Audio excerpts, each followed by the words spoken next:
আমার আহাল পরিবারের রিজিক জোগানোর জন্য, আল্লাহর দেওয়া নিয়ামত সংরক্ষণ করার জন্য আমি একটা খেজুর বাগান দিয়েছি, আপনি আসুন। আল্লাহ রাসূল সেই খেজুর বাগানে যেতেন, যাওয়ার পরে একটা কোনায় বসতেন।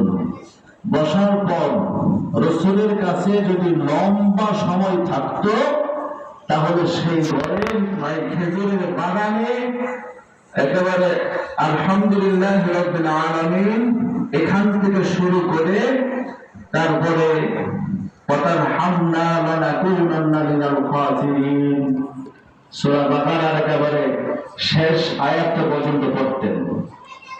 মানে সম্পূর্ণ সূরা বাকারা এবং সূরা ফাতিহা পড়তো সেই খেজুরের বাগানে বসে। এবং আল্লাহ রাসূল সাল্লাল্লাহু আলাইহি সাল্লাম ওখানে দাঁড়িয়ে 2 রাকাত সুন্নাত পড়তেন বা নফল পড়তেন সেখানে। এরপরে তার জন্য মৌখিক ভাবে আল্লাহর কাছে দোয়া করতেন, আল্লাহ এই খেজুরের বাগানে তোমার বারাকাত দান করো, এই খেজুর থেকে, এই বাগান থেকে তার আহার পরিবারের খাদ্য সংরক্ষণ করে দেওয়া। আল্লাহ রাসূল দোয়া করতেন। যেমন ভাবে যদি নতুন ঘর দিত, নতুন ঘর দিলে রাসূল সাল্লাল্লাহু আলাইহি সাল্লাম আসতেন। আসার পর যদি ছোট সময় থাকতো, সেই ঘরে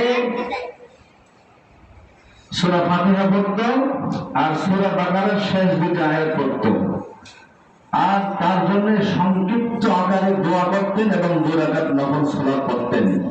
এই হলো রাসূলের দেওয়া সুন্নাহ পদ্ধতি। এটা হলো সুন্নাহ।